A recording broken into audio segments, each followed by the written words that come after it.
శివరాత్రికి చలి శివశివ అనుకుంటూ వెళ్తుందట. కానీ అంతకు ముందే ఎండ హరోం హరా అంటోంది. ఈసారి కూడా సమ్మర్ సుర్రుమనడం ఖాయం. ఫిబ్రవరి మొదట్లోనే ఫ్రై చేసి పడేస్తోంది. గత ఏడాది భగభగ మండిన సూర్యుడు ఈసారి ప్రతాపం చూపించేలా ఉన్నాడు. ఎండాకాలం మొదలైపోయింది.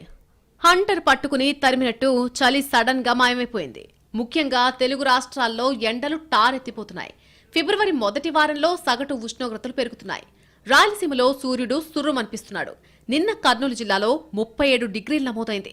ఈ సీజన్లోనే దేశంలో నమోదైనటువంటి అత్యధిక ఉష్ణోగ్రత ఇదే.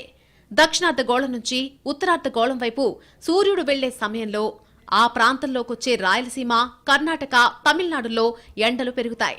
మార్చి 20 నాటికి రాష్ట్రంలోని అన్ని ప్రాంతాల్లో తీవ్రమైన ప్రభావం పడనుంది. ఉమ్మడి కర్నూలు జిల్లాలో ఎండలు మండిపోతున్నాయి.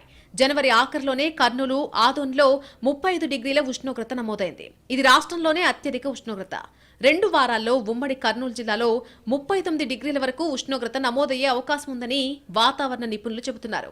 వేసవి రాకముందే కడప ప్రజలను భానుడు హడలెత్తిస్తున్నాడు. రాత్రి చలి, తెల్లారితే ఎండ. ఉదయం 10 గంటలు దాటితే సుర్రుమంటోంది. ఇప్పుడే ఇలా ఉంటే మున్ముందు ఇంకెలా ఉంటుందో అని ఆందోళన చెందుతున్నారు. ఇక విజయవాడలో విచిత్రమైన పరిస్థితి. ఉదయం దట్టమైన మంచు, మధ్యాహ్నం ఎండ వేడి. వారం రోజులుగా ఎండ తీవ్రత 30 నుంచి 32 డిగ్రీలకు చేరుకుంది. మార్చి మొదటి వారంలో ఉండాల్సిన ఎండలు ఫిబ్రవరి మొదటి వారంలోనే ఉంటున్నాయి. గన్నవరంలో సాధారణ ఉష్ణోగ్రతల కంటే ఎక్కువ నమోదైంది.